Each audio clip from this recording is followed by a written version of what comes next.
Bienvenue sur l'Argus. Aujourd'hui, on vous amène à la découverte du Ford Capri, un SUV fastback 100% électrique qui reprend le nom d'un coupé des années 70-80 devenu mythique. Eh bien, si la Capri, c'est bel et bien fini, le nom de ce modèle revient au goût du jour aujourd'hui, le Ford Capri, qui n'est autre qu'un cousin du Volkswagen ID.5. Moteur, batterie, techno, équipement, vous allez tout savoir sur ce grand frère du Ford Explorer qui est attendu sur nos routes fin 2024. Avec le Capri, Ford propose une alternative dynamique à l'Explorer, lui aussi 100% électrique, mais plus sage côté style.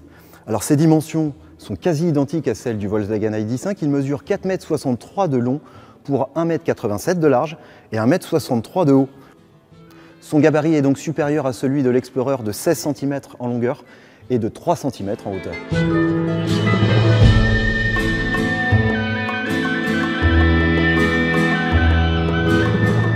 Côté design, c'est la force tranquille.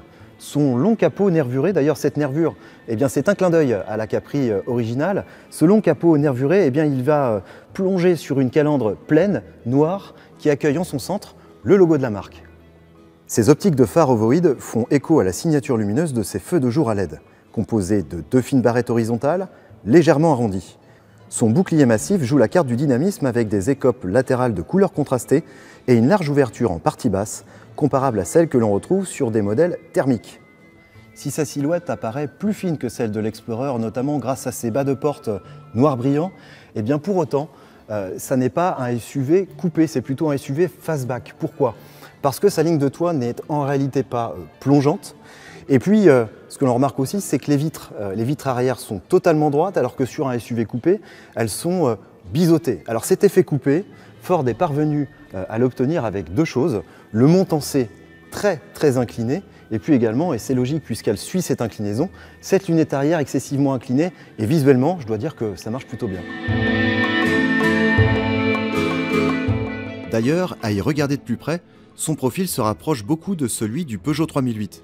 Il s'en distingue tout de même par l'absence totale d'arêtes saillantes et des ailes arrière plus gonflées, accueillant des roues plus larges à l'arrière qu'à l'avant, ce qui lui confère davantage de muscles. À l'arrière, on retrouve une poupe très tranchée, très droite.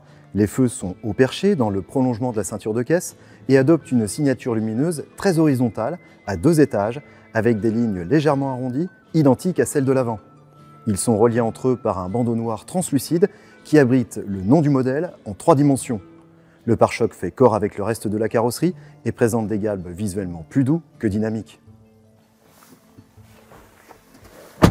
Bienvenue à bord du nouveau Ford Capri, ou plutôt de l'Explorer rebadgé, puisque, comme vous l'aurez remarqué, l'habitacle est identique dans les 2 modèles. On a le même volant, les mêmes sièges, même si la sellerie est ici spécifique au Capri, et puis également une planche de bord qui est elle aussi identique.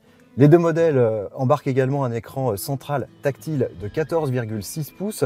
Cet écran, il est très pratique, puisqu'au-delà de sa connectivité 5Move compatible Apple CarPlay et Android Auto sans fil, il peut pivoter sur plus de 30 degrés pour cacher de petits objets juste derrière, ce qui est particulièrement pratique. Et puis enfin, derrière le volant, on retrouve l'instrumentation numérique minimaliste de 5 pouces qui était déjà présente sur l'Explorer, mais également sur le Volkswagen ID.5. Ford n'a prévu aucune commande physique à bord du Capri. La marque a privilégié des raccourcis numériques affichés en permanence en bas de l'écran central pour contrôler le volume, le dégivrage et la climatisation. Comme dans l'Explorer, le levier de vitesse est implanté derrière le volant pour libérer de l'espace au niveau de la console centrale. En parlant d'espace, l'accoudoir propose jusqu'à 17 litres de rangement une fois le porte-gobelet et le séparateur rangés dans un espace dédié sous le tableau de bord. Comme l'Explorer, le Capri proposera 2 finitions à son lancement, Capri et Capri Premium. L'exécution d'entrée est déjà bien équipée, puisqu'elle inclut notamment des jantes alliages de 19 pouces, les phares à LED, la climatisation bizone, l'entrée et le démarrage sans clé, l'instrumentation numérique de 5 pouces derrière le volant, l'écran tactile central de 14,6 pouces et un chargeur de smartphone par induction. La finition Capri Premium ajoute des jantes de 20 pouces et même 21 pouces en option, des phares Matrix LED, un haillon main libre, l'éclairage d'ambiance et un système audio Bang & Olufsen. Pour tout savoir sur les équipements du Capri, je vous invite à lire notre article dont le lien figure dans la description de cette vidéo. Le Capri s'en sort bien en termes d'habitabilité, vous le voyez autour de moi, il y a de l'espace, on est à l'aise, que ce soit au niveau de l'espace aux jambes ou encore de la garde au toit.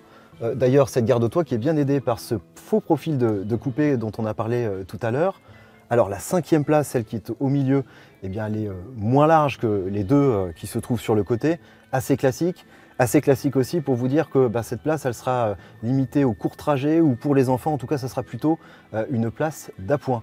Dernière chose, ceux qui voudront plus de luminosité à l'intérieur de cet habitacle pourront opter pour un toit panoramique en verre qui sera, je crois, salutaire dans cet habitacle qui est plutôt sombre, il faut le dire. Allez, allons voir maintenant ce qui se passe dans le coffre.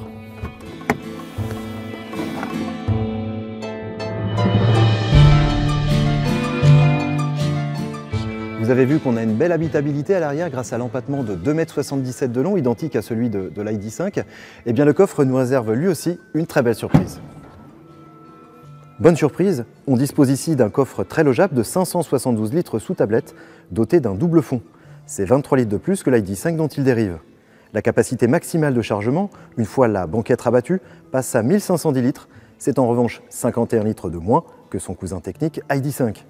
Le Capri fait appel à la plateforme MEB des véhicules électriques du groupe Volkswagen et il se déclinera à son lancement en deux versions à grande autonomie, à 2 et 4 roues motrices, comme ce que l'on retrouve d'ailleurs actuellement sur le Volkswagen ID5. La première est une propulsion dotée d'un moteur électrique de 286 chevaux et 545 Nm de couple, positionné sur l'essieu arrière.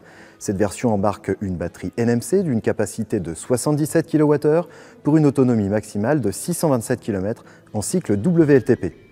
La version à 4 roues motrices ajoute un moteur électrique à l'avant pour une puissance cumulée de 340 chevaux et un couple supplémentaire de 134 Nm. Dans cette configuration, le Capri abat le 0 à 100 km/h en 5 secondes 3, c'est un peu plus d'une seconde de mieux que la version à 2 roues motrices qui réalise l'exercice en 6 secondes 4. À l'instar de la dernière évolution de l'ID5, on retrouve une plus grosse batterie de 79 kWh avec une autonomie de 592 km. Côté recharge, Ford annonce 26 minutes pour passer de 10 à 80% sur cette batterie de 79 kWh et 2 minutes de plus pour recharger celle de 77 kWh. Un écart justifié par une puissance de recharge de 185 kW en courant continu sur la version 4x4 et de 135 kW sur la variante à 2 roues motrices dotée de la plus petite batterie.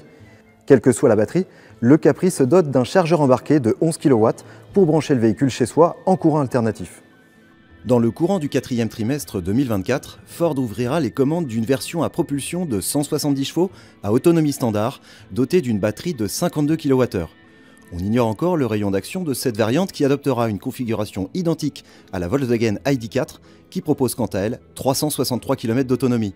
La nouvelle norme de sécurité européenne GSR2 oblige désormais les constructeurs automobiles à équiper leurs nouveaux modèles de nombreuses aides à la conduite de série.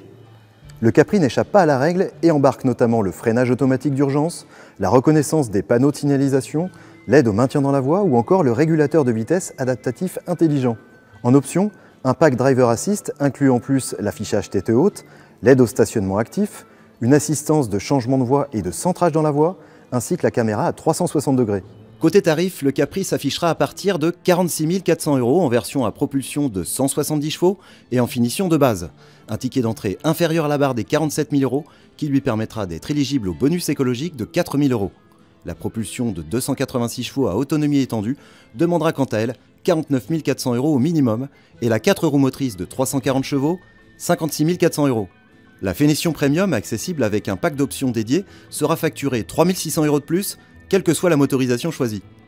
Voilà pour cette découverte du nouveau Ford Capri dont les premières livraisons sont attendues fin 2024. Il devra faire face à une concurrence acharnée, surtout dans les véhicules du groupe Volkswagen comme l'ID5, l'Audi Q4 e-tron Sportback, le Skoda Enyaq e-V Coupé et le Cupra Tavascan.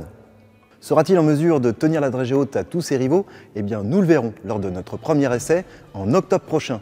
Voilà, cette vidéo touche à sa fin, j'espère qu'elle vous a plu. Si c'est le cas, n'hésitez pas à la liker, à la partager et à vous abonner à notre chaîne YouTube. C'est quand même dommage puisqu'on s'est aperçu que vous êtes plus de 90% à regarder nos vidéos sans être abonné. C'est dommage, abonnez-vous. Quant à moi, je vous dis à très bientôt pour une prochaine vidéo sur l'Argus.fr.